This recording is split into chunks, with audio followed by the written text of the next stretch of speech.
tarde a todos. Queria primeiramente agradecer ao presidente, ao convite, professora Margarida, pela lembrança aí, de convidar para essa palestra importante, né? E numa plateia super selecionada. Então, assim, nós vamos falar um pouco sobre história, né? História recente. Eu sou colaborador do Museu Militar do Forte do Brum, o nosso diretor está presente, Coronel Monteiro, e nós tínhamos uma meta a cumprir de propagar a história militar. Seria inicialmente o nosso objetivo, né? Também faço parte da Associação dos Veteranos da FEB, Regional Pernambuco. Eu sou assessor cultural. Também temos aqui a presença do nosso vice-presidente, o senhor Rigoberto Souza Júnior. Para esse tipo de assunto, a gente prepara aqui um sumário para nos guiar. Inicialmente, os objetivos, né? Falar um pouco sobre a questão dos primórdios da guerra, o estopim da guerra, o Brasil entrou na guerra, falar um pouco sobre o cobiçado saliente nordestino, a gente fala de Pernambuco e, finalmente, que é a parte mais pesada e a parte principal, é Recife, a Segunda Guerra Mundial. Qual é o objetivo desse nosso bate-papo aqui? Primeiramente, eu queria dizer o seguinte, que, embora seja pouco explorado, mas o Brasil teve uma participação muito importante na Segunda Guerra Mundial. Falam muito que o Brasil foi passear, não foi. O Brasil teve uma missão e essa missão foi muito bem cumprida. Não é assunto da nossa palestra, mas eu inicio falando sobre isso, né? Mas é um tema pouco explorado nas escolas. Lá no Museu Militar do Forte do Brum, nós temos uma atividade semanal de muitas escolas que vão lá, que a gente faz uma palestra, mostra as coisas, enfim. Mas nas escolas ainda é pouco explorado. Normalmente, nessas visitas, nessas palestras que a gente vê em geral, o foco principal são as ações da FEB e da FAB. A FEB é o que representou o Exército, né, que é a Força Expedicionária Brasileira, e a Força Aérea Brasileira, que combateram na Itália. Então, normalmente fala muito de Monte Castelo, Montese, e isso é importantíssimo. Mas o que a gente percebe lá no nosso dia a dia? Precisamos de fatos novos, que atraia as pessoas para novas informações, né? Informações que estavam ali guardadinhas e a gente vai procurar resgatar, porque a gente fala o seguinte: a guerra distante, a guerra foi na Europa, Itália. A guerra que o Brasil participou estava na Itália, mas ela afetou a nossa vida aqui em Recife. Eu sou de Recife e, como a grande maioria aqui, a gente foi afetado. Ainda hoje temos reflexos dessa situação da guerra em Recife. Então a gente procura, no momento que a gente percebe que Recife acolheu militares de várias origens, principalmente americano, inglês e canadense. E essas pessoas entraram na nossa rotina, entraram aqui na nossa vida. E isso foi importante, né? Baseado nisso, a gente tem como objetivo apresentar aos participantes fatos e curiosidades que a gente viveu, que o recifense viveu naquela época e que repercute até os dias atuais. Então, o objetivo nosso é chegar a isso aqui. A gente mostrar para os senhores aqui fatos pitorescos, né? Coisas que aconteceram, informações que muitos não sabem. Então, a gente inicia falando o seguinte: a gente tinha uma guerra na Europa, então eu pergunto assim, o que o Nordeste tem a ver com isso? Nós temos realmente um risco real. Porque o Nordeste, na época da guerra, a gente teve alguns estados importantes nesse contexto. Então, teve o Pernambuco, tivemos bases também importantes no Rio Grande do Norte, tinha uma base importante em Belém do Pará, nós temos instalações importantes na Bahia. Então, esses locais eram importantes e tinha risco de a gente sofrer uma invasão. Existia esse risco. Não era uma invasão tipo dia D, não, mas a incursão de sabotadores, de elementos que podiam ser lançados para sabotar o nosso ambiente, né? Então, a gente tinha esse risco aqui real. Era um risco que foi inclusive, eu vou falar mais na frente, sobre a incursão de um submarino que chegou na frente do nosso porto do Recife, aí, documentado inclusive.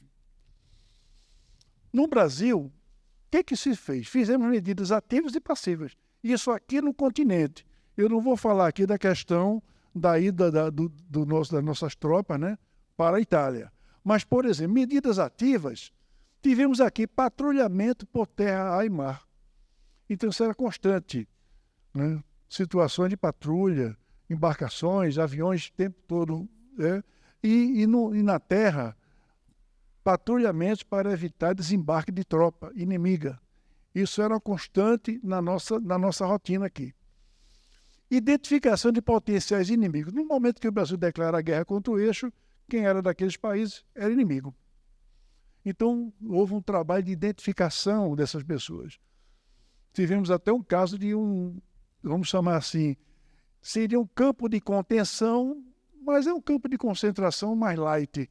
Tivemos aqui em Pernambuco esse caso. Então, isso aí era uma medida ativa que foi tomada. Como também tínhamos prisões, detenções e apreensões de equipamentos, de rádios, de material de propaganda nazista, tudo isso aconteceu aqui, no nosso quintal. E as medidas passivas, era aquela mais tranquila, mas, por exemplo, restrição de circulação de pessoas, determinado horário, toque de recolher. Tínhamos o blackout eram exercícios em que as pessoas tinham que desligar tudo, ninguém acendia a luz, quem tinha que acender uma luz em casa tinha que botar um pano preto, e o avião voava por cima aqui, verificando se tinha algum ponto iluminado. Logicamente, se identificasse aquele local, ia ter talvez uma multa, uma intimação naquela família que deixou a cidade em algum momento sob risco, né? Iluminado. Outra medida passiva que foi tomada aqui, controle no consumo de combustível. Então, foi todo... Porque o combustível, que era pouco já, ele foi todo destinado às forças de segurança. Então, hospitais... né? Então, não tinha combustível. Tanto é que foi instituído aqui, na época, o estimulado uso do gasogênio. Vou falar um pouco sobre isso mais na frente. Nós tínhamos também orientações para a população. A população, ela era o tempo todo orientada tanto pelos rádios, né? A Rádio Clube de Pernambuco foi importantíssima nesse contexto da guerra, né? E também visita nas casas, treinamentos. Existia um treinamento para a população. Isso tudo foi as medidas que se tomou naquela época. Em modo da guerra, eu não vou falar aqui sobre a questão de geopolítica, porque é um assunto muito extenso, não é foco da nossa palestra, mas eu posso dizer o seguinte, que o Brasil, teoricamente, ele estava em cima do muro. Por quê? Porque o Brasil era parceiro comercial dos dois lados. O Brasil era parceiro comercial americano, parceiro comercial da Alemanha. Né? A nossa indústria, naquela época, tinha muito material que era da marca Krupp, que era uma fabricante de arma, inclusive, na época da guerra. Então, era um parceiro muito forte, né? Sem querer entrar na questão de política, mas assim, isso é um fato concreto. Então, o Brasil tinha aquele lado, vai para que lado? Vamos ver. Quando o Brasil decide entrar para o lado aliado, aí a gente começa a arrumar os problemas. Então, o americano, inicialmente, ele criou a política da boa vizinhança. Existiam tratados, teve o Tratado de Havana, né, que obrigava os países da América, os signatários, caso algum dos países fosse atacado, automaticamente os outros também entrariam em apoio. Isso existiu. Mas vamos falar aqui da parte mais rápida aqui, seria a política da boa vizinhança. E esse quadrinho aqui, ele mostra muito essa política, porque foi desenvolvido o personagem do Zé Carioca, pelo Walt Disney, foi criado exatamente para tentar puxar o Brasil para o lado deles. Criaram também El Pantito, que era um bonequinho mexicano. Esse não teve muita... No Brasil, pouco se chegou, porque não era o foco, mas o Zé Carioca foi criado. E o detalhe dessa foto aqui, que está escrito em espanhol. Sempre se falou, né, se comentava que o americano achava que a capital do Brasil era Buenos Aires. Isso é um fato pitoresco, que se falou muito, né? Então, foi feito aqui em espanhol. Essa é uma coisa interessante dessa figura do Zé Carioca. Quando o Brasil decide para o lado americano, o lado aliado, começa o nosso problema. Então, inicialmente, no Mar Mediterrâneo, tivemos um primeiro ataque ao navio brasileiro. Esse foi um ataque de avião, né? E esse navio Taubaté, nesse ataque, um tripulante morreu. Então, foi o primeiro ato de hostilidade direto contra um próprio nacional, né?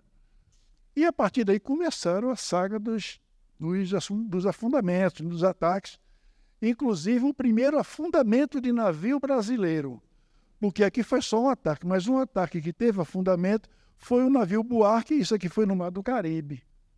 Então, e nesse afundamento aqui teve a perda de um tripulante. O estupim da guerra, na verdade, o que fez que o Brasil entrasse no conflito de vez? Foi exatamente o que eles chamam de Pearl Harbor brasileiro. Entre os dias 15 e 17 de agosto, entre Bahia e Sergipe, um submarino alemão ele faz uma série de ataques. Ataca 5 navios de transporte de passageiros e carga, e com um grande número de vítimas, né? E esses navios foram o Bapedi, o Araraquara, Aníbal Benévolo, Itagiba e Arará. Nessa contenda aí morreram 627 pessoas, passageiros, tripulantes e familiares. Isso aqui foi um caso realmente que causou muita comoção. Isso aqui é uma Diário de Pernambuco da época, né? Uma manchete, onde ele já fala nisso aí. Isso aí foi realmente o estopim, isso gerou muita revolta, né? Em todo o Brasil, e praticamente o governo foi forçado a entrar em guerra, porque até então a gente estava em estado de beligerância. Tá assim, eu estou de mal, estou ali, tu está ali, eu estou aqui, mas guerra não tinha. Mas aí, nesse momento, a gente realmente entra em guerra. As perdas da Marinha Mercante durante a Segunda Guerra Mundial foram o seguinte: a gente teve 35 ataques e percebam que só na questão dos afundamentos tivemos 1.081 pessoas mortas, né? 1.000 mortos, muito mais do que o que morreu em combate. Tivemos muitas baixas na FEB na Itália, né? Mas lá a gente tinha morto em combate, tinha também ferido, evacuado, morto por acidente, mas a quantidade de brasileiros que morreram nos ataques dos submarinos foram bem superior. Então a gente perdeu mais gente aqui no mar do que na própria guerra. O Brasil declara a guerra contra o eixo em 22 de agosto de 42. Então perceba a distância curta, né, de tempo, de 17 a 22, levando ainda em conta que as comunicações eram deficientes. Então, quando houveram os primeiros ataques, só perceberam quando os cadáveres começaram a chegar na praia. Já um dia, 2 dias depois do ataque, né? E eu tenho até um amigo nosso, um pesquisador de Aracaju, que ele está fazendo uma pesquisa sobre esses fatos lá em Sergipe, que foi a praia principal onde chegaram os corpos, e o trabalho, inclusive, vai muito no aeroclube, que o aeroclube de Aracaju ele está sendo estudado, porque foi de lá que partiram os primeiros aviões para buscar os navios que não tinham chegado no porto. Eles não chegaram e não tinha comunicação nenhuma. E através desse sobrevoo que identificaram as baleeiras, né, com os sobreviventes. E aí foi que desencadeou toda aquela questão da informação. Então, em pouco tempo, né, que chega a notícia, a revolta da população, e o Brasil finalmente entra em guerra, aqui no 22 de agosto. Essas fotos aqui são meio pesadas, aqui, desculpe aí, mas para mostrar a vocês o tipo de vítima, né? Então, aqui era um dos barcos, né, na praia, em Aracaju, corpos de crianças, mulher. Isso aqui é uma coisa interessante, porque eram tantos cadáveres que tiveram que ser enterrados em vala comum na praia. O cemitério de Aracaju não comportava a quantidade de cadáveres que chegaram na praia. Então, essa é a situação, né? Chegaram em vários lugares, mas Aracaju foi onde teve a maior quantidade, mais concentrada, né, desses corpos. Esses navios não foram encontrados ainda. Tem uma pesquisa atual que eles estão, através de submarino robô, para tentar localizar esses destroços no fundo do mar. Pra vocês terem ideia, ninguém sabe assim. Tem ideia de onde está, mas ninguém ainda mergulhou, tirou foto, né? Como hoje é uma coisa muito comum tirar foto das embarcações naufragadas, a gente não tem esse registro ainda. O Brasil entrou na guerra. Então, quando a gente entra na guerra, a gente participa com as 3 nossas forças.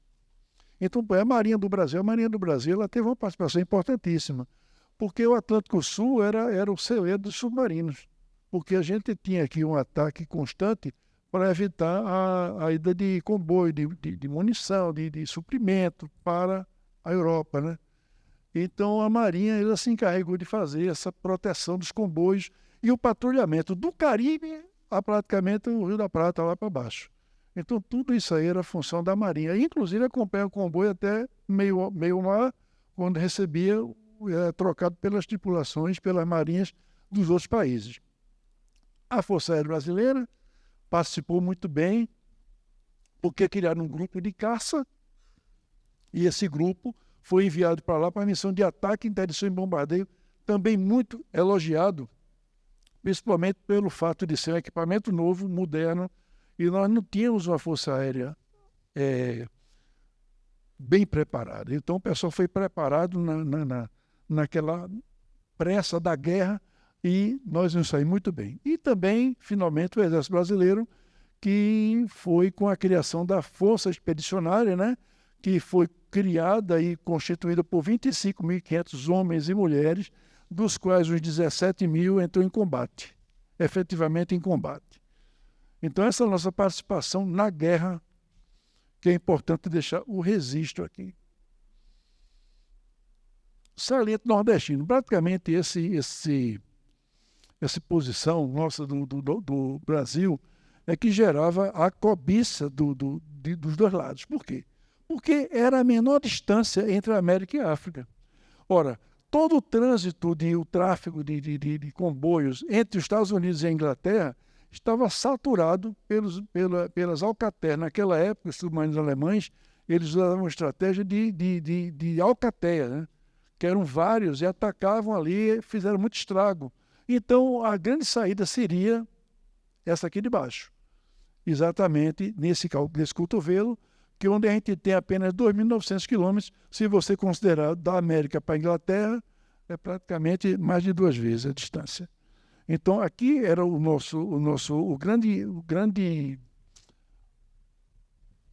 foco dos caras, o que era cobiçado é isso aqui, o Saliente Nordestino. Então, isso aí foi um dos motivos, né, da cobiça dos dois lados. Tem muita informação que fala que o americano queria invadir, que isso aqui tudo a gente não vai falar porque são boatos, não tem uma pesquisa para a gente olhar. Mas o fato é esse aqui. A gente aqui teve o cotovelo, que eu chamo muito de cotovelo, chamado trampolim da vitória, porque era como se fosse assim, chegava no trampolim para poder pular para a guerra, né? Então, o trampolim da vitória, na verdade, ele foi constituído pelas bases militares estratégicas dos Estados Unidos no Nordeste.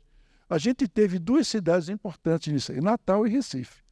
Natal, ele tinha em Natal uma base aérea chamada Parnamirim Field, onde hoje é o aeroporto de Natal, naquela região ali, cidade de Parnamirim. E uma pequena base naval de apoio chamada Rampa. Então, para você ter ideia, a base aérea de Parnamirim foi a 2ª maior base aérea dos Estados Unidos, fora da América. O movimento era impressionante, 24 horas de voo, decolagem, pouso, decolagem. Porque a maioria dos navios que foram para a guerra passaram por Natal. Alguns passaram também por Recife, porque, ao contrário de Natal, Recife teve uma pequena base aérea, que era o Ibura Airfield, que hoje é o aeroporto de Guararapes, e a base aérea do Recife também. E nós tínhamos uma base naval muito grande. Então, Natal tinha forte base aérea, fraca base da Marinha. Recife tinha base aérea fraca e base naval muito forte. Então, essa divisão ficou, né, mais ou menos estabelecida por conta das necessidades. Então, de Natal, por quê? Porque a base aérea de Natal era muito mais perto da Europa, em linha. E Recife, porque era aqui distante, para fazer o patrulhamento. Eu entendo que era essa a escolha, né? Embora o nosso porto é um porto pequeno, né? Inclusive, a maioria, você ouviu mais na frente, que a maioria dos navios que estavam aqui ficavam no Lameirão, né? Ao largo, né? Chamar ao largo, por fora do porto. Pernambuco é a Segunda Guerra Mundial. Então, vamos falar um pouco sobre... A gente está vindo do grande para o pequeno. Pernambuco, um fato interessante que eu falo aqui é a questão do Partido Nazista. Nós tínhamos um partido nazista muito forte e atuante durante a guerra. O partido nazista era legal, como qualquer partido político, tá? Não estamos aqui com nenhuma ideologia, explicando historicamente o que acontecia. Então, o Partido Nazista, ele era sediado em Paulista, a sede era na cidade de Paulista, né? Operou oficialmente de 32 a 38. Quando o Brasil declara litígio, né, ele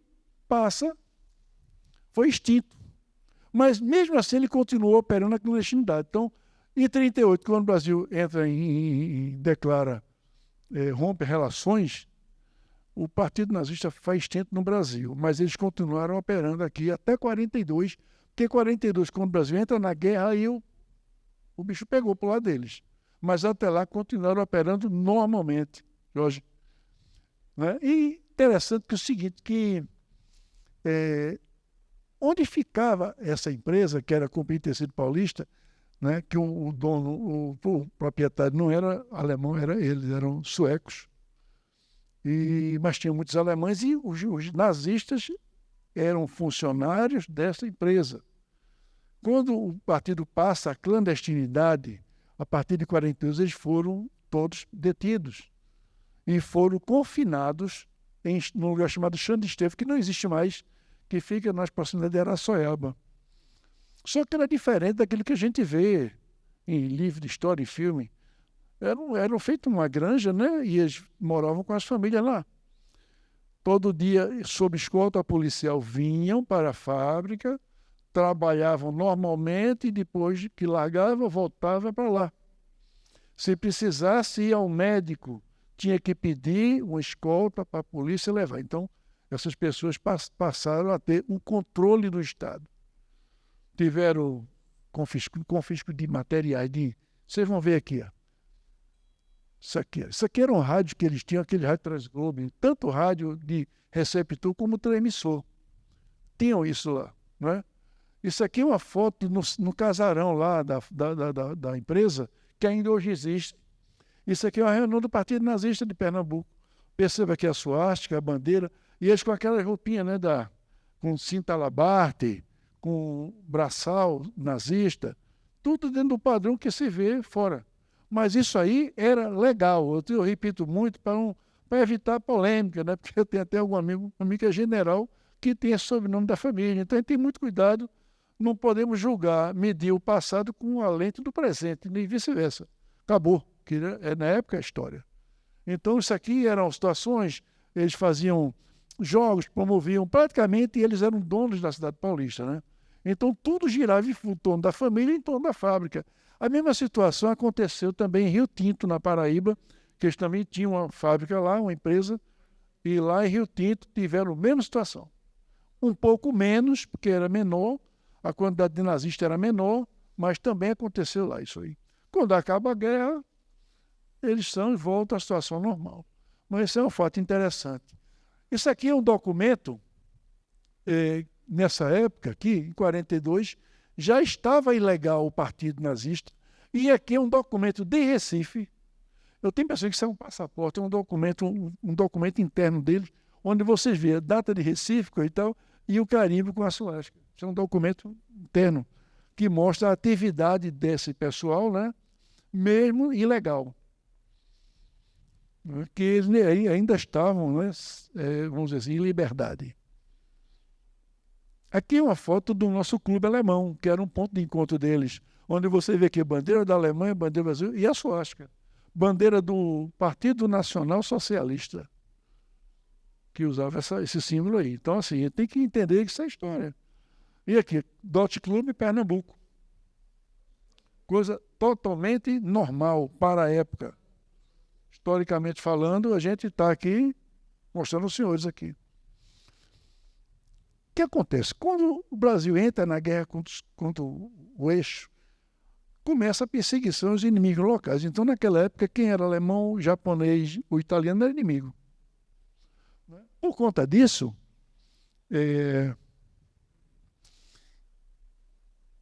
você tem ideia, isso aqui era um cartaz que era comum encontrar em tudo que é lugar, bar, restaurante, rua.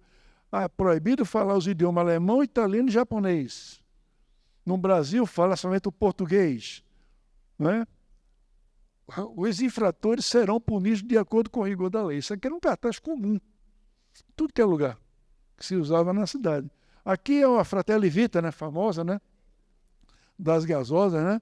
E a Fratelli Vita foi atacada, foi depredada na época, né, desse movimento aí, era o chamado quebra-quebra. Tem até um nome que deram a esse movimento. Isso aqui era um casal chamado Sr. Gemba, Sorveteria Gemba, né? Muito conhecido. A sorveteria deles, inclusive, o pessoal aqui talvez se lembre que ela ficava na Rua da Aurora, mas a sorveteria original era ali perto de onde é o restaurante Leite. E ela foi totalmente depredada, né? Inclusive, eles jogaram ácido sulfídrico, que é aquele ácido que fede muito, e danificou totalmente o maquinário, tanto é que depois eles tiveram que refazer tudo e se mudaram, inclusive, para a Rua da Aurora. Então, eles foram atacados, né? Dizem que eram pessoas de bem, que não tinha problema, mas pelo fato de ser japonês, virou inimigo. O quebra-quebra, e tem essas fotos aqui, são de algumas cidades. Aqui nós temos quebra-quebra aqui em Recife, Salvador. Salvador foi muito pesado. Salvador teve realmente muita ação, muita violência, né? Porque Salvador chegaram também, nas coisas da Bahia, chegaram cadáveres, né? Vamos lá. Esse aqui é interessante. Uma participação de Pernambuco, dolorosa, né? Mas a gente teve muitas vítimas nesse afundamento. Por quê? Porque na época tinha uma unidade militar, tinha sido recém-criada, chamava o 7º Grupo de Artilharia de Doço. Era a artilharia que iria funcionar naquele quartel de Olinda hoje, que é o 7º GAC, que era conhecido como 7º RO. Esse quartel tinha sido criado, né? E as guarnições já estavam vindo dentro desses navios. Então, com esse afundamento, o Baipindi e o Itagiba, 148 militares que iam para aquela guarnição e seus familiares, por isso que tem a foto daquelas crianças e daquelas mulheres, eram familiares desses militares que estavam vindo para formar aqui esse quartel. Então, a gente teve realmente uma perda real, né? Não só tivemos alguns pracinhas que morreram em combate na Itália, mas isso aqui morreu aqui no nosso solo. O importante também, essa placa aqui, ela existe hoje no quartel lá em Olinda, no 7º Grupo de Artilharia de Campanha, onde seria o 7º GADO, né? GDO. Essa placa aqui, ela diz o nome de todos os que morreram, inclusive morreu o comandante. O que seria comandante faleceu nesse afundamento, né? Mas uma coisa que eu chamo a atenção nessa placa é essa parte aqui. Ó. Quem foi que fez a placa? Homenagem da Companhia de Tecidos Paulista, Companhia de Tecidos do Rio Tinto. Interessante, né? Eu achei bacana isso aí. Um reconhecimento, né? Já que na época da guerra eles estavam do outro lado. Então, prestei essa homenagem aqui. E essa placa ela fica no pavilhão de comando lá do quartel, lá do 7º GAC, em Olinda. Vamos chegar agora ao Recife. Então, Recife, a gente teve aqui alguns pontos importantes, números para falar para vocês. Primeiro, Recife foi sede da 4ª Frota da Marinha Americana, de 42 a 45. Né? Nós tínhamos aqui permanentemente 2.500 militares americanos. Também canadenses ou ingleses, mas mais americanos, permanentemente. Tinha época que tinha muito mais. De acordo com se viesse um porta-aviões, chegava a 3.000 e tantos militares habitando a nossa cidade, né? De todas as formas. Foi a segunda base aérea mais importante do hemisfério sul. A primeira foi Natal, logicamente. Então, a segunda base mais importante, porque a base do Ibura Field, também se vê de apoio para o Natal. Quando o Natal sobrecarregava, vinham para cá. Bombardeios, aviões, todo tipo vinham para aqui, para Recife. Então, funcionou aqui. Funcionou um hospital de campanha para atender todos os feridos da 4ª Frota, ou seja, o que tivesse ferido do Caribe ao Prata, Recife recebia. Esse hospital, inclusive, é aquele que hoje é o Hospital da Aeronáutica. Esse hospital é da Marinha Americana. Nós temos também aqui uma interessante, uma rádio, uma estação de rádio, a Pina Radio Station. Tinha 48 antenas. de madeira. Essa rádio aqui, ela falava com qualquer local do mundo. Então, a transmissão que chegava, muitas vezes, passava por Recife, para poder ir para a África, a Ascensão, muito mais fácil do que chegar direto de Nova York para a Inglaterra. Então, tinha essa estação aqui, que funcionava também, e fica ali onde hoje é o Viamangue. Quem passa lá via direito, uma propriedade da Marinha, fica ali dentro. Eu tenho algumas fotos de lá desse local, para mostrar aos senhores aqui. Uma curiosidade, isso aqui é um fato que eu vou contar, que é muito interessante. Assim, a gente teve a guerra aqui na nossa porta. Depois, vamos tentar fazer aqui seguir uma sequência aqui. Depois que o U-507, que era o submarino alemão que fez aqueles afundamentos na Bahia, depois que ele faz aqueles ataques, ele está retornando, não é? No sentido de volta à Europa. Mas quando ele chega na altura de Maceió, isso tudo está narrado no relatório do comandante do navio, tá? Esse documento existe. Então ele retorna para o litoral. Então quando ele chega na altura de Maceió, ele vem na direção da praia. Aí o que acontece? Em 23 de agosto de 42, o Sati era o comandante do 507. Ele mandou uma mensagem para o Bossreiter der Handelsboot, que era o comando de submarino que funcionava na França, informando que ele tinha a intenção de voltar, que ele ainda tinha torpedo e queria fundar mais navio, né? Então ele informa as intenções, né? E ele recebe uma resposta que ele continuasse para o Porto de Recife, para tentar achar embarcação de valor. Porque daqueles 4, 5 navios que ele afundou, um era um navio pequeno, inclusive, não era grande navio que transporta, não era um navio de guerra, um navio que tivesse grande valor. Mas ele veio para cá nessa intenção. Quando ele chega próximo ao Porto do Recife, ele visualiza vários navios prontos para ser destruídos, mas ele não atacou naquele momento. Ou seja, ele chegou numa altura onde ele podia visualizar, ou no periscópio, ou no olho nu, ou no binóculo. Então a gente imagina, eu fiz uma projeção de um mapa aí, que eu calculo 3 milhas a 4 milhas de distância do porto, onde ele chegou mais próximo.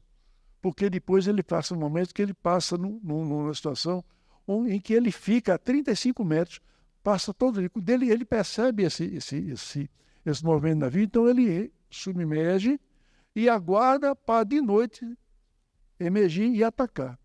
Então a gente calcula, até um amigo meu da Marinha fez uma projeção de onde seria a distância, considerando a profundidade que ele ficou. E ele passa o dia todo no fundo do mar, aguardando lá. Quando chega de noite, que ele emerge, quando ele vai vasculhar, ele percebe o seguinte: um destroyer americano, destroyer são embarcações de muita velocidade. E ele aí na frente do porto, fazendo busca, iluminando, fazendo busca. O que é que ele imagina? Olha, me descobriram, vamos embora. Então ele vai embora. Acabou aí a história do submarino. Vamos agora para o outro lado, essa parte mais interessante. Isso aqui, só para complementar, esse aqui é realmente o destroyer Winslow, que é o destroyer que estava nessa patrulha, né? Então a gente fica imaginando o que é que fez esse destroyer sair do porto. Aqui está no porto, ele descolou no porto e foi fazer um patrulha na frente do nosso porto, né? Aí, qual foi o fato que desencadeou? Vamos aqui. 25 de agosto, 4 pescadores saíram daquela colônia Z1 no Pina, e eles foram a 30 milhas. Gente, 30 milhas é muita distância, mas é o que normalmente eles vão pescar. No fim da plataforma, e estava lá 30 milhas, nesses barcos, quando eles vão, eles ficam um dia, 2 dias lá, enfim, barco à vela. E quando chegam numa determinada hora de noite, um dos pescadores viu um submarino vindo, todo apagado. Por que ele sabia que era um submarino? Porque eles tinham recebido treinamento. Uma das medidas passivas que se fazia era chamar em todos os portos e falar aos pescadores: olha, isso aqui é uma bandeira, se você essa bandeira alemã é inimigo, isso aqui é o submarino aqui. Então eles estavam mais ou menos treinados para ver isso aí. Então os caras perceberam esse submarino, ele vindo da leste para oeste. Então ele vinha na perpendicular. Então, logicamente, sentiram o Porto do Recife, né? E depois percebeu que era o U-507. Isso aqui foi comprovado. Isso aqui é a cópia do relatório dos pescadores, que quando ele percebe que passou o submarino, ele corta a fateixa, né? Quem é pescador sabe o que é fateixa, né? Fateixa é o que ele chama de âncora, o barco chama de fateixa. Ele cortou a fateixa e veio na vela, né? Chegou no porto de manhã, foram direto para a capitania e fizeram esse relatório, onde ele fala o seguinte, que estavam pescando a 30 milhas e que, vamos lá, o nome do barco chama Ivo, né? E esse João Francisco dos Santos se achava no castelo de proa, viu à distância o vulto de embarcação, chamou logo a atenção de Manuel, que era o comandante, né? O pescador comandante lá. Nascimento, que estava sentado à meia-nau, usando a seguinte palavra: lá vem uma navegação, que de fato, na direção leste-oeste, isto é, do mar para a terra, caminhava uma embarcação não muito alta, que aos poucos veio crescendo na direção do Ivo, até passar a umas 100 braças de distância dele, pelo lado sul. E Manuel percebeu o seguinte, foi o primeiro a reconhecer que era um submarino. Então, o pescador percebeu, e essa fato dele retornar para a praia, perdão, para a capitania, possivelmente impediu um ataque. Aí você pergunta, o que esses caras iam atacar? Vamos ver, isso aqui seria uma projeção do local, 30 milhas aqui na escala, exatamente esse ponto de distância que ele estaria do porto, né? Aqui seria a distância, o sentido da embarcação, e o que eu percebo que a 3 milhas seria um ponto favorável, porque aqui dá 37, 40 metros, e esse ponto aqui ele conseguiria ver ou no visual, ou com binóculo, ou até com periscópio, a movimentação do porto, porque nós tínhamos tantas embarcações que elas ficavam paradas aqui, ó, no Lameirão. Vocês vão ver mais na frente que o porto não comportava tanta embarcação como tinha lotado aqui para Recife. Isso aqui seria, na minha visão, o objetivo do ataque. Seria, primeiro, os navios da Quarta Frota, isso aqui são todos navios de guerra americanos. Aqui, por ser situado, era o Forte do Brum. O Forte do Brum fica aqui, né? E aqui, exatamente, era o parque de tancagem. Essa tancagem aqui eram os combustíveis que servia para os navios da Marinha Americana. Então, possivelmente era isso, porque no relatório do comandante submarino, ele avisa que vai atacar com torpedo e canhão. E canhão ele iria atacar para a terra. Então, a gente, possivelmente, teve uma guerra aqui no nosso quintal. Isso aqui é muito interessante, que não tem a pilar ficaria aqui, não é isso? Aqui não tem nada. Isso aqui é a base americana que foi formada aqui, que eu vou falar para vocês agora sobre esse movimento aqui. Não tinha Pão do Limoeiro, é totalmente diferente. Na nossa cidade era outra cidade. Mudou totalmente. Isso aqui é um vídeo que eu vou passar. Eu assino o vídeo lá.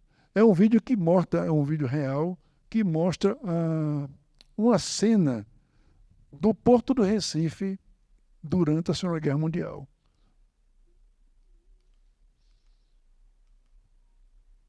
Clica dentro. Aciona o vídeo aí. Pronto, tá bom, beleza, é isso aí. Então, vocês vão ver o seguinte, isso aqui é a chegada de prisioneiros de guerra, de submarinistas que foram presos. Aqui é o Porto do Recife. Aqui são marinheiros alemães presos. Aqui tudo é americano, aqui não tem um militar brasileiro.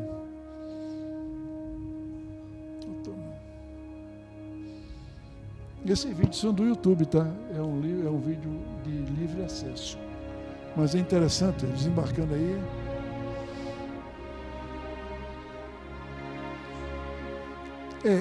Não sei, se foram afundados lá para o lado de Fortaleza.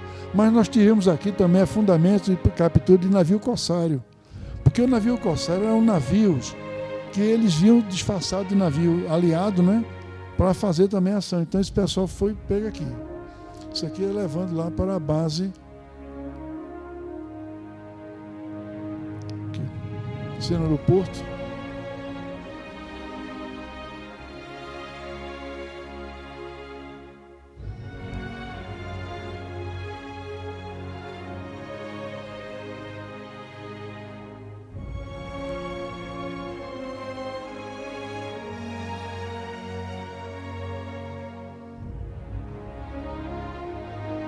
Linda ao fundo, né?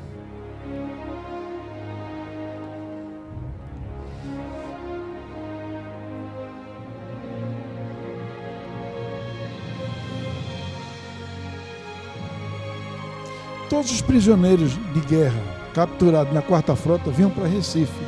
Ficavam um tempo sendo interrogados na Marinha, no Camp Ingram. Depois eles iam para o quartel do Derby. Ficavam lá aguardando até serem mandados para o Rio de Janeiro.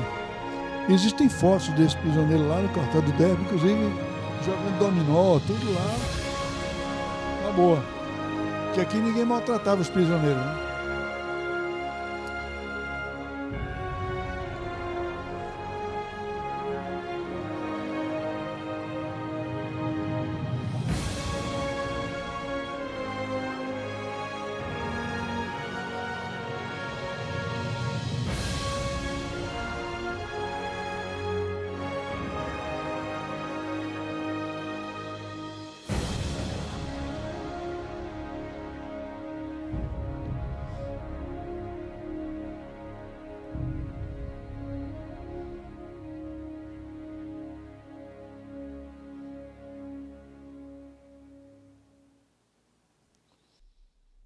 Isso aqui é uma gravura também da época, né?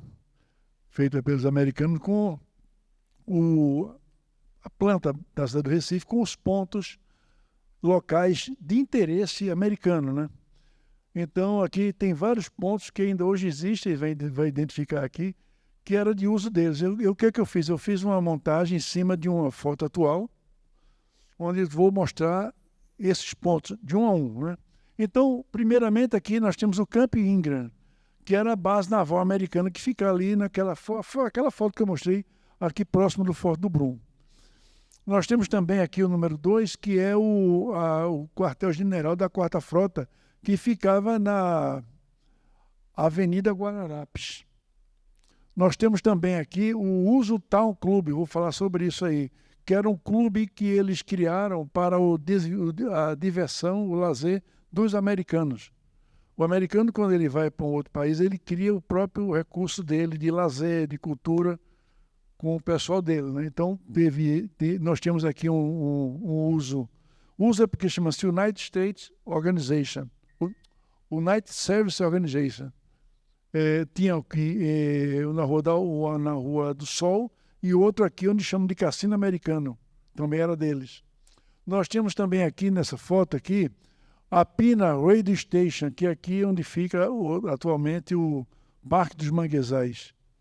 Nós também temos aqui o Knoxfield Hospital, que é o hospital onde hoje é o Hospital da Aeronáutica. Aqui o Ibura Airfield, era o aeroporto de Guararapes, que era a base americana. Nós também temos aqui também um lugar interessante, que é o Atlanta Recreation Center, que é onde é o Hospital Otávio de Freitas, que as instalações eram utilizadas pelos americanos, também como um local de lazer e de repouso, né? Um lugar para tirar o estresse da guerra. Nós temos também aqui o GKA Raid and Ammunition Depot, que fica ali naquela área onde hoje tem a Torre do Zeppelin, naquela imediação, que eram os paióis da Marinha Americana. Ainda hoje existem essas instalações, ainda hoje estão preservadas lá. Super interessante. E, finalmente, a Rádio Clube, que, embora fosse daqui, né, mas ela prestou um serviço muito importante. Então, também considerada pelos americanos como como área de uso para eles aqui. Começando pelo Camp Ingram, né? O Camp Ingram, quando o Brasil ele declara guerra, o Recife ele vai escolhido para a questão da Marinha por dois motivos: posição geográfica e condições econômicas, né? Então, a gente tinha uma estratégia, uma importância muito grande. Então, o Recife foi escolhido para sediar a base da Quarta Frota. Então, de 16 de setembro de 42 a 8 de julho de 45, um comando veio para cá e foi instalado aqui em Recife.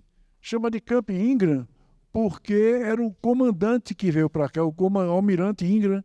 Então, denominaram a instalação de Camp Ingram.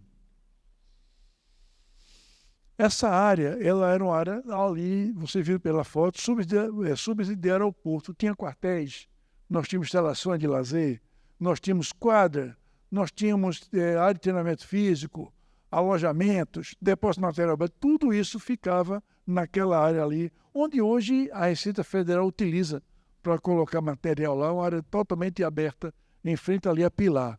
Aquilo ali é onde ficava a base americana. Alguns números da Quarta Frota. Total de embarcações que foram empregadas em Pernambuco, em Recife, na época da guerra, foram mais de 150. Logicamente que não ficava as 150 aqui, ficava durante um período, aí algumas saíam daqui, ia para outro lugar, ia para combater no Oriente, isso aqui, e faziam um revezamento. Né? O tipo de embarcações que tivemos em Recife, vocês têm ideia, e a quantidade, porta-aviões 4, cruzador leve 6, destroyer de escolta 26, destroyer adaptado 28, caça submarino 14, navio auxiliar 14, navio hospital 1 e 3 submarinos da Marinha do Brasil. Os submarinos na Marinha do Brasil, na verdade, eles estavam aqui porque serviam de treinamento. Como era um modelo muito avançado para a época, parecido com o que os alemães utilizavam, eu usava esse submarino para poder treinar as tripulações da Marinha como detectar eles para o combate. Então, eles tinham não era usado para defender, mas era usado para treinamento. Então, esse aqui era basicamente o que a gente tinha de marinha aqui naquela época. Uma curiosidade sobre o Porto do Recife, 44, essa maquete aqui, ela é interessantíssima, uma maquete belíssima, ela está hoje exposta no Centro de Memória do 2º Comar. Era para estar na Capitania dos Portos, mas me parece que a gente não tem instalação de história, de museu aqui, a Marinha não tem aqui, tem isso em Natal. Isso aqui foi feita pelo Coronel Fernando, um coronel aviador da reserva, Fernando da Cunha Machado, e ele fez essa maquete aqui, ela é perfeita. Isso aqui é uma cena, né, do nosso porto em 44. Ele pegou a foto e fez. Interessante se faz, é uma curiosidade, né?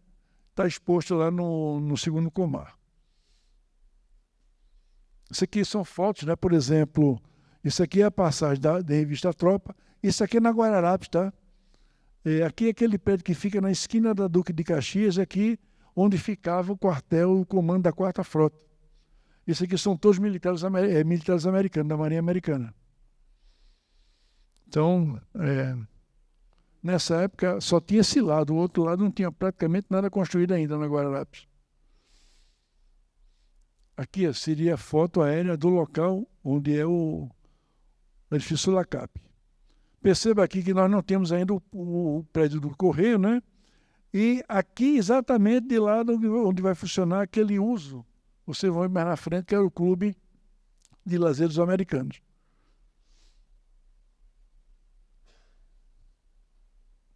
Essa placa aqui, infelizmente, ela foi extraviada.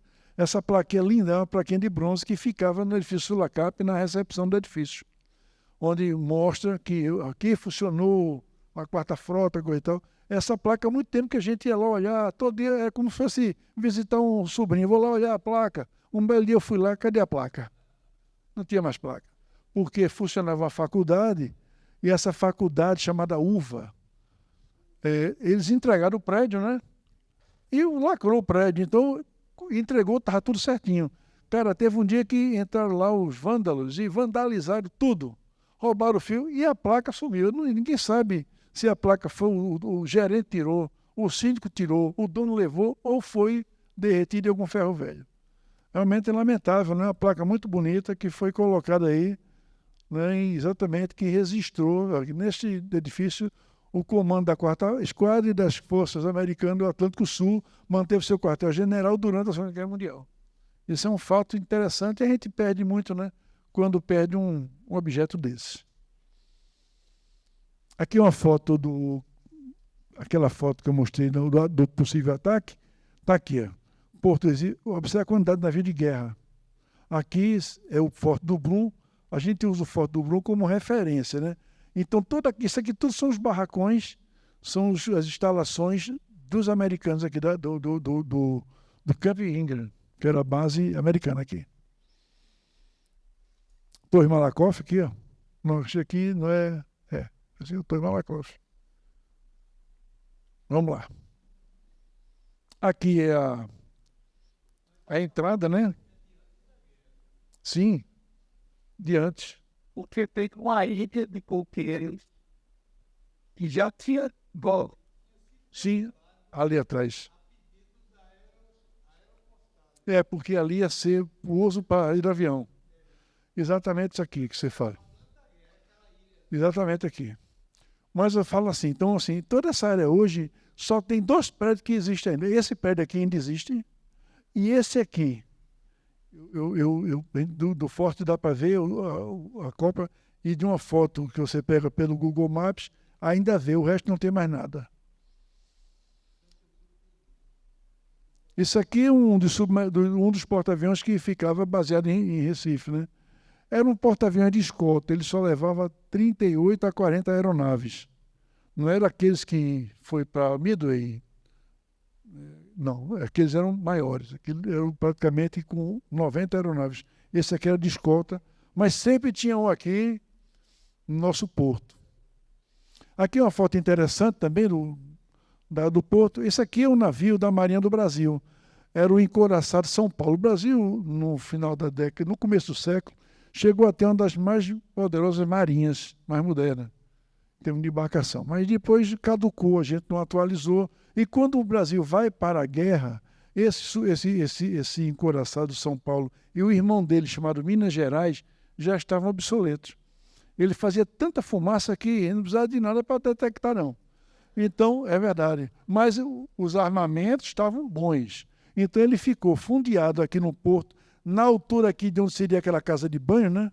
Ficou durante todo o período da guerra fundeado aqui para fazer uma defesa do porto, tipo assim, uma forte defesa antiaérea para algum ataque que viesse do mar.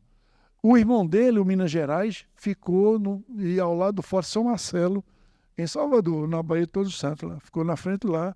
Então os dois ficaram durante toda a guerra. Depois foram sucateados, né? Foram desmontados, enfim. O Minas Gerais foi afundado. Dizem que foi afundado por um submarino que veio rebelde, né? Depois da guerra, que achou um alvo de ocasião, mas falam também que houve um acidente, né? E houve uma explosão no paiol e ele realmente perdeu. Isso aqui é uma cena interessante do dia a dia do nosso porto. Essa lancha aqui, até anos atrás existia, ela era vermelha. Era a lancha do Prático. Essa lancha foi trazida pelos americanos, né? E observa que ela está aqui com a bandeira americana. Essa lancha, até um tempo desse aí, ela está lá no porto, lá. Linda, toda de madeira, um barco bem interessante, que é exatamente a do Prático. Aqui deu outra cena também do nosso porto com os americanos lá. O campo do Ibura Airfield, ele, quando foi criado, o Brasil aqui não tinha muita tradição, ainda não tinha de aeroporto. Nós tínhamos campo de pouso, porque pouco antes da guerra, toda a nossa movimentação de avião era na água, né? Nós tínhamos, inclusive ali onde é aquelas torres gêmeas, era lá que era o nosso, praticamente, local de pouso de hidroaviões. Então tinha um pequeno campo lá no Ibura que foi transformado para a Força Aérea. Inicialmente a gente começou a utilizar os hangares da Air France e também de uma companhia italiana que abandonou. Quando começa a guerra, eles abandonaram, foram embora do Brasil. Então passaram a utilizar os hangares dessas duas instituições, da linha aérea Transatlantic e da Air France. A finalidade da base aérea do Airfield era apoiar o Panamerian Airfield, mas também apoiava a necessidade da 4ª Frota. Inclusive, a esposa do presidente Roosevelt desembarcou aqui. Enquanto ele foi para Natal, ela veio para Recife e desembarcou aqui no Ibura Airfield para visitar as instalações e também o hospital. Quando acaba a guerra, elas foram entregues ao governo brasileiro, né? E dali originou essa base aérea e o aeroporto nas Ilhas Guararapes. Aliás, na verdade, todos os equipamentos americanos foram entregues ao governo brasileiro, né? Não levaram praticamente nada, deixaram aqui. Isso aqui é uma foto lá dos primórdios. Isso aqui é a base americana, aqui é a Praia de Boa Viagem, Piedade. Então, você tem ideia do nosso campo lá. Aqui também, interessante que todas as bases americanas, elas têm sempre 2 pistas de sentidos transversais.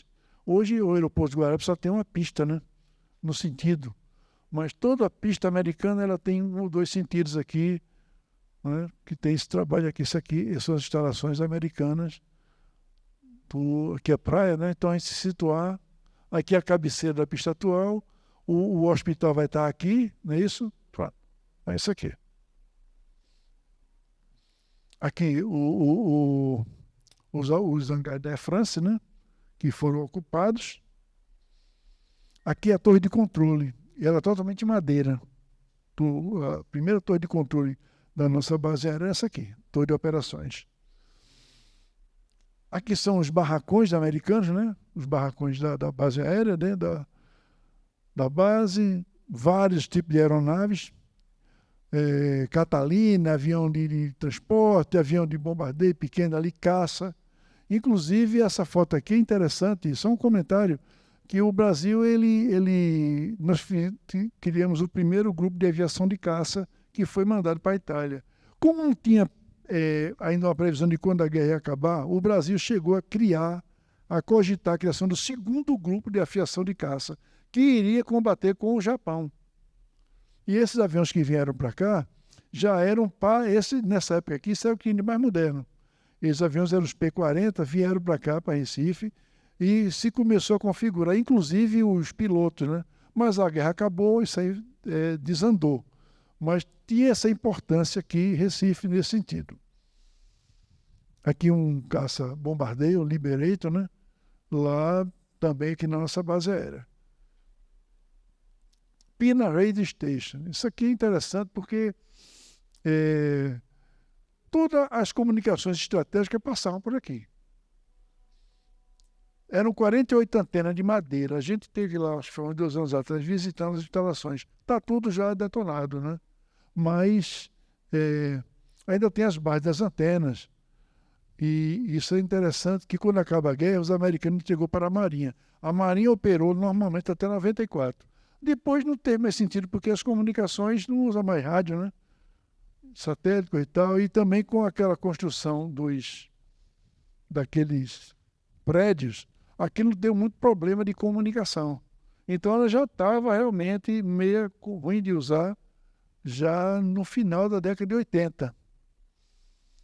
Isso aqui é uma foto que mostra a Praia de Boa Viagem, né? A estação aqui, ó. Aqui as antenas aqui, ó. Interessante que não tinha aquele manguezal todo, né?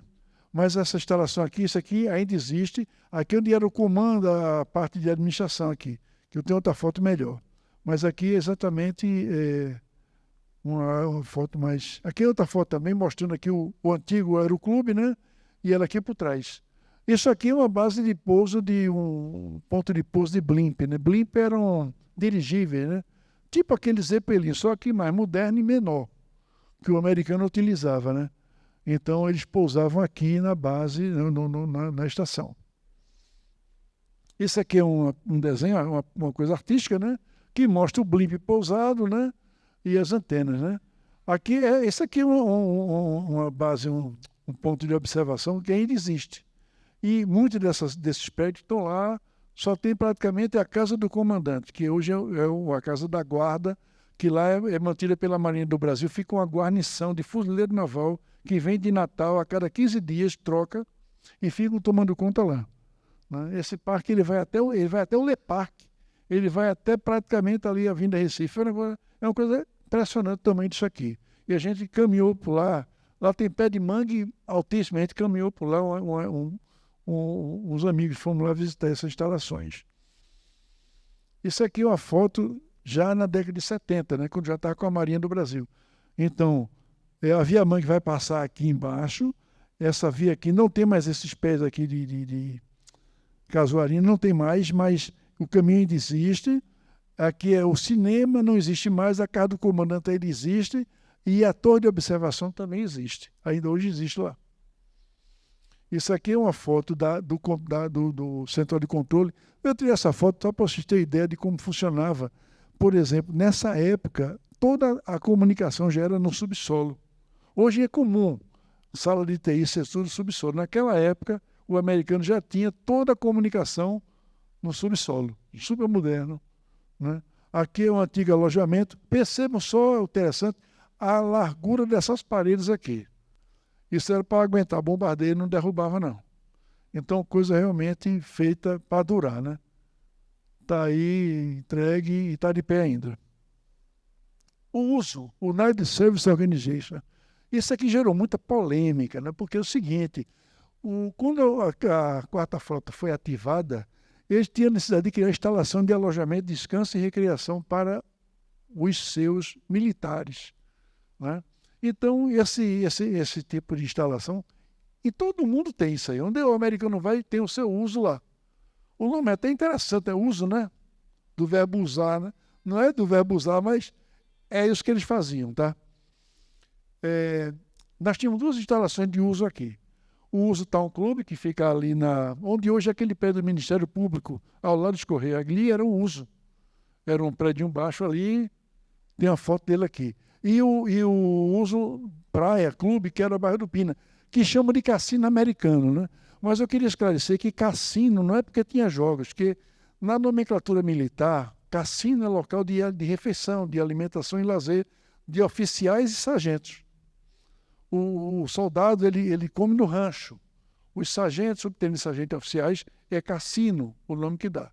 Daí o nome cassino, mas não é porque tinha jogo. Nunca houve cassino ali funcionando. O nome é oriundo dessa questão nome militar. Essa instalação do uso era exclusiva, vê só o detalhe aqui, pessoal, era exclusiva dos militares americanos. Porém, as mulheres brasileiras poderiam frequentar, desde que tivesse um cadastro, e, enfim. Então, os marmanjos não entravam, as meninas entravam.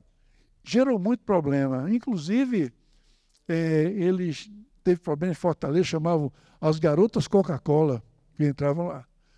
Se pega um pesquisador, dentro das minhas pesquisas, então escreveu que é o seguinte, e faz um certo sentido. Qual era o argumento que eles utilizavam para proibir os brasileiros de frequentar? Porque eles diziam que lá serviam bebidas, alimentos, cigarros, que não pagavam tributo. Então eles alegavam a questão fiscal para poder não permitir o uso dos brasileiros. Quer dizer, uma saída, né? Uma história que eu moro lá, mas na verdade era muito problema. Gerou muito casamento, mas já me gerou muita confusão, não é? Aqui, essa foto aqui é a foto, é a foto do uso da Rua do Sol. Dá para perceber aqui pelo Teatro São Isabel, não é isso? Aqui, ó. Então, aqui é a Ponte do Arte Coelho, então, o terreno onde vai ser erguido futuramente o Pé dos Correios. Então, esse aqui era o uso. Olha ele aqui, ó. Esse era o clube uso, né, da Rua do Sol.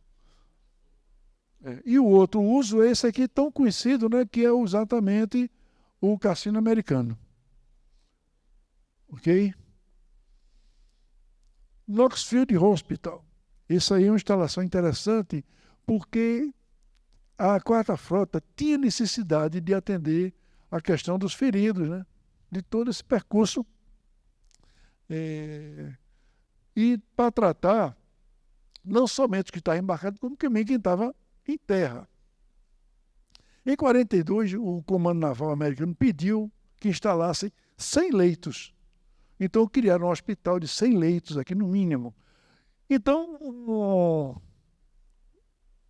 um cidadão nosso aqui, um pernambucano, cedeu aquela área, cedeu de família muito tradicional, foi cedido aquilo ali, onde eles construíram o hospital. Inclusive o hospital era naquele formato de iglu, formato bem tradicional americano, né? E por que foi escolhido? Porque além de ficar na praia, ficava perto do aeroporto, por uma eventual evacuação. Então, o local foi aquele lá. E quando acaba a guerra, ele é doado ao governo brasileiro, foi doado para a Marinha. A Marinha declinou, porque a Marinha já tinha um hospital em Santa Maria, então a Aeronáutica pegou a instalação para ele. Então, basicamente, é essa história aí. Isso aqui, ó, foi no dia da inauguração, né? O William Frank Knox, que era o secretário da Marinha americano, né? Então, o hospital foi dado o nome em homenagem a ele. Observa aqui os iglus, né? E aí é só sítio de coco. Depois ele virou Hospital da Aeronáutica. Aqui é a senhora Eleanor Roosevelt, quando veio visitar também, aqui visitando as instalações. Esse hospital era muito importante, porque ele servia praticamente do Caribe ao Rio da Prata. Então é muita coisa, né? Importância muito grande. Essa bandeira aqui, essa bandeira que ela hoje é preservada lá no Forte do Brum. O Forte recebeu essa bandeira como doação, está no acervo lá, a bandeira original da época desse hospital. Infelizmente não temos nada de marinha aqui para você fazer um museu, não uma crítica, é só uma constatação. Tinha muita coisa para fazer aqui. Isso aqui é outra foto também, ó. Observa aqui os soldados sentados na beira-mar, um murinho. Isso aqui era o hospital da época da guerra. E aqui uma projeção também artística, né? Um desenho, como seria. Praticamente não devia ter nada por perto, né? 42 não tinha mais nada por ali. O GQA, Radio Ammunition Depot, isso aqui é interessante, que é o seguinte, eram os paióis da Marinha Americana. Aí você pergunta, mas a Marinha estava no porto, por que os paióis eram no GQA? Vamos lá. Esses paióis, eles destinavam a guardar material bélico, munição, explosivos da 4ª Frota. Mas naquela época não tinha infraestrutura, não tinha estrada, não tinha nada. Tinha uma linha de trem, mas muito precária, que passava ali no sentido oeste, né? Então, por que escolheram aquilo ali? Porque, primeiro, era um lugar distante e ele tinha um acesso fluvial. Gente, naquela época, toda aquela área ali é cercada de rios e mangue. Então, toda a faina era feita por embarcação. Todo o transporte, traz munição, leva munição, era feito através daqueles canais que tinham lá. Ali saía exatamente do Pina para o porto. Então, nós não tínhamos transporte de produto, de material, por via terrestre, porque não tinha estrutura, muito pouca. Podia ter alguma coisa, mas o principal motivo era exatamente a questão do acesso fluvial. Essa área estratégica, porque os braços de rio podiam passar embarcações médias. Hoje não tem mais nada. Tudo que era rio ali já foi aterrado, né? Não tem mais nada. Outra coisa é uma área inabitada, né? Isolada. Hoje, assim, realmente era isolada, porque ela fica bem próximo de onde é a Torre do Zeppelin. Fica hoje no aquartelamento do BOP. Hoje tem um quartel da polícia chamado BOP que fica lá. Antes era CIOI, quartel da polícia, por isso que está preservado, né? Junto perto da Torre do Zeppelin. Porque na época do Zeppelin, o pessoal sabe que o Zeppelin ele pousava, tinha aquela torre, e o Zeppelin era feito uma biruta, ele era preso apenas na proa, e ao setor do vento ele podia girar. Tanto é que as fotos que tem do campo do Zeppelin tem uma roda, porque ele podia estar em qualquer posição de acordo com a posição do vento. Então toda aquela região não tinha nada construído, porque o Zeppelin tinha pousado lá 10 anos atrás, 15 anos atrás, então estava muito recente. Então era a área ideal para esse tipo de atividade. Isso aqui eram os paióis, como funcionava, né? Geralmente o paiol de munição assim, ele tem esse formato, ele é formado tipo uma pirâmide. Por quê? Porque o teto é mais vulnerável do que a lateral. Se ele explodir, explode para cima. O dano lateral é pequeno. Ele explode nesse sentido aqui, né? Então a parte mais vulnerável, vamos dizer assim, seria a parte de cima. Então ele tem esse formato. Isso aqui seria a entrada dos paióis. Em Fortaleza também descobriram há pouco tempo então, mulher morando dentro, descobriram que é uma casa lá, invasão, era um paiol dos blimps. Muita coisa que se tem que descobrir ainda, né? Que estão assim na nossa esquina e a gente não percebe. O Atlanta Recreation Center. Era outra situação também que os caras passavam muito tempo embarcados, então tinha muito estresse de guerra. Então, a Marinha fez um acordo com o governo de Pernambuco e cederam o antigo hospital, na época o Hospital TGPO, que era dedicado à doença do trato respiratório, porque é um local aprazível, um local do mato, né, campestre ali, muita vegetação, e foi cedido. E o nome que deram é essa aqui, Atlanta Recreation Center. Ele ocupou de 43 até o final da guerra e também atendia o pessoal da aeronáutica, do exército americano, porque naquela época, só um detalhe, não tinha Força Aérea Americana, era a Força Aérea do Exército Americano, tá? A nossa Força Aérea Brasileira é mais antiga do que a Força Aérea Americana. A gente foi criado, o americano só criou a Força Aérea em 45 ou 46. Então era do Exército. Então isso aqui também se via. Isso aqui são algumas fotos de lá, ocupado 100% pelo americano. Olha que foto interessante isso aqui. Estão tendo alguma coisa lá, estão assistindo alguma atividade. Esse aqui é o nosso atual, né? Que as instalações estão as mesmas. Aqui, americano fazendo algum trabalho lá ou capinando. Eu estou achando que estão jogando alguma coisa aí, mas eu já acho que isso aqui é um estrovenho, né? Depende da interpretação, faz parte da questão. Rádio Clube de Pernambuco. Como eu falei, a Rádio Clube ela tinha um programa informativo.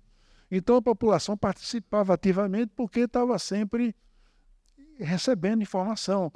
Esse programa aqui no domingo chamava Brasil na Guerra, onde era feita a atualização semanal de tudo que acontecia na guerra. Então a Rádio Clube recebia os releases diretamente dos americanos para serem utilizados também uma instalação que foi bastante importante, né, nesse contexto. Vamos falar um pouco sobre, já estamos já quase no final, sobre os hábitos e costumes. Vê só, pessoal. Então, a gente tinha a questão de blackout. O pessoal fala muito na época da pandemia, fica em casa. O fica em casa foi inventado nessa época da guerra. Não foi nessa época da pandemia. Vocês vão ver aqui. Também tinha a questão do racionamento de combustível. Então, foi estimulada a adoção de gasogênio, que a gasogênio é um sistema onde você queima carvão mineral e transforma em gás para movimentar um veículo. Fumaceiro total, mas funcionava, porque não tinha gasolina. Era escassa a gasolina. E também a questão do idioma inglês, porque naquela época a sociedade mais alta falava o francês. O inglês não era a língua, era uma língua que não tinha valor nenhum. Quando o americano vem para cá, a língua do mais simples virou praticamente o inglês. Então, você chegar no centro do Recife, você falava mais inglês. Ninguém falava mais francês. Os aristocratas falavam francês, mas o que popularizou foi o inglês por conta exatamente dessa presença. Então, a gente adotou palavras, frases, gíria, tudo baseado no inglês. Então, isso aí é uma coisa interessante. Esses aqui são o que eu falei no início, que a população recebia informativo. Isso aqui era um folder de cartazes que era entregue nas casas.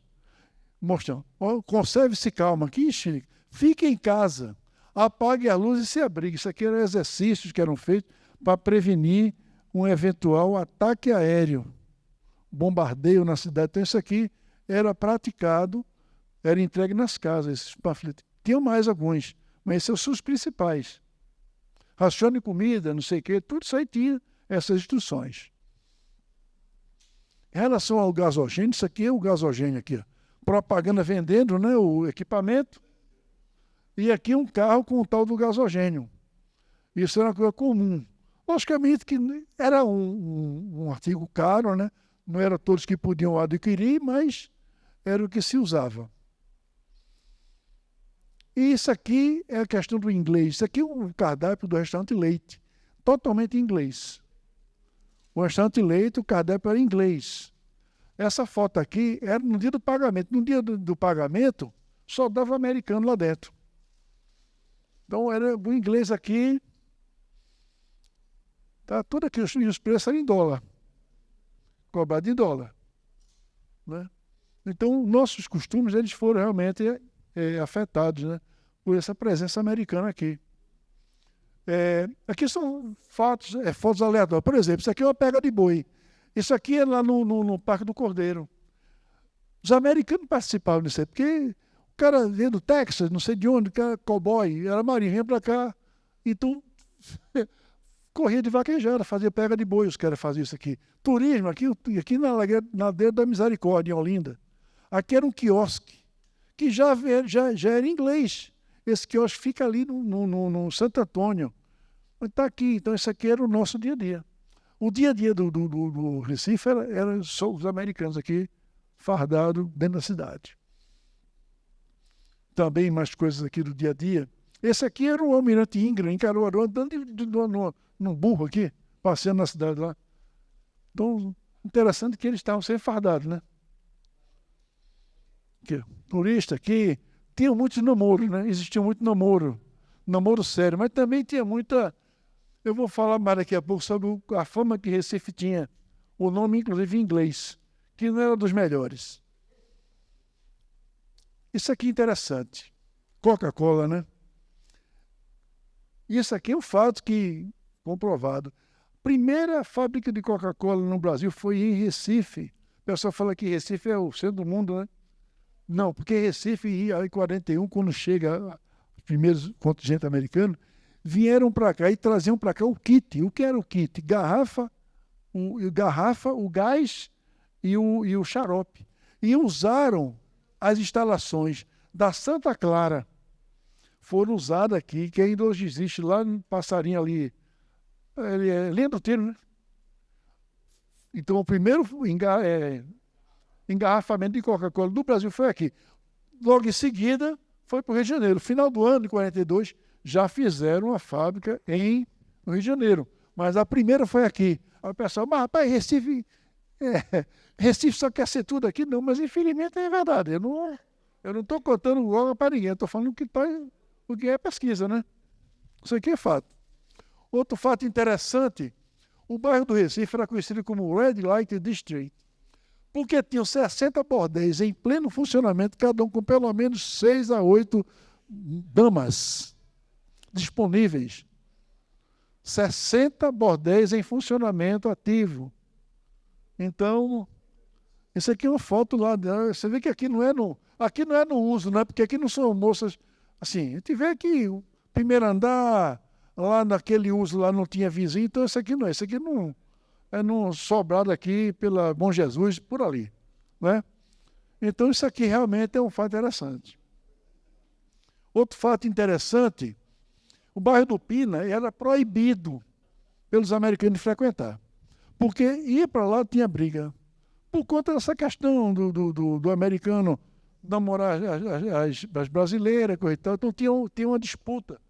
No Pina eles eram proibidos pelo comando para ir para lá, porque se fosse para lá o pau cantava e eles perdiam. Então tinha esse problema, então assim, era proibido. Uma coisa que o americano trouxe para cá era a questão de Oxy-Ray-Ban, chiclete, cigarro Chesterfield, Palmoro, Marlboro, Pall Mall, né? Tudo isso aí, Camel, tudo isso aí foi os que trouxeram para cá. Eu me lembro que meu pai fumava, eu era pequeno, a gente ia comprar cigarro ali de lado numa banquinha que tinha no muro, na parede do Diário Pernambuco. Era um negócio meio assim secreto, o cara pegava a caixinha do cigarro por baixo assim, tinha todo o ritual, né? Mas isso ainda era a origem daquela época, né? Isso aqui tudo foi trazido pelos americanos, uma coisa interessante.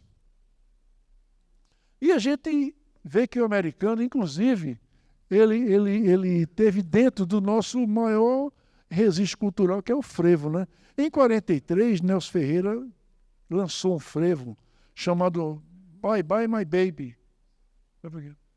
Bye Bye My Baby. Esse frevo, ele foi muito sucesso. E um detalhe, que em 43, a guerra já está no fim, assim, a guerra na África já está ganha.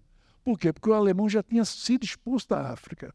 Então, o risco de uma invasão, de um ataque ao brasileiro já estava diminuído. A guerra não tinha acabado, mas o nosso risco de ter um ataque já tinha diminuído. Então, o Carnaval de 43 foi muito bom, muito forte.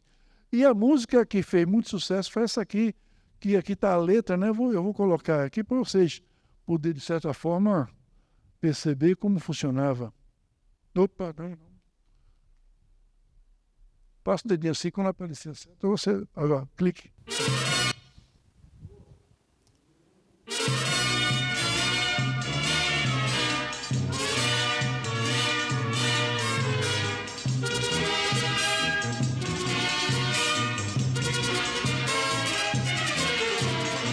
Amor, eu vou me embora e vem o teu papai.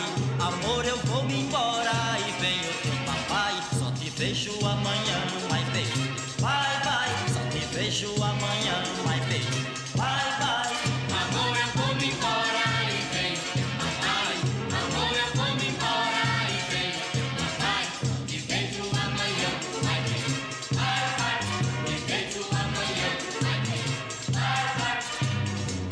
atualmente só se fala o inglês. Está tudo diferente, diferente pra chuchu. Yes, kiss me, ok, até eu só sei dizer I love you, até eu só sei dizer I love you. Amor, eu vou me embora e vem o teu papai. Amor, eu vou me embora e vem o teu papai. Te vejo amanhã, vai bem, vai, vai. Te vejo amanhã, vai bem, vai, vai.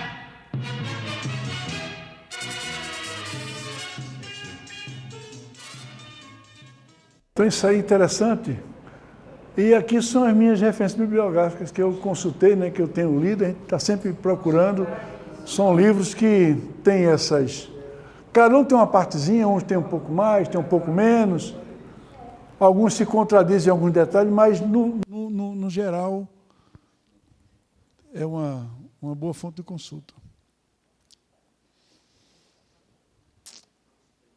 E era praticamente isso que eu tinha para falar para os senhores.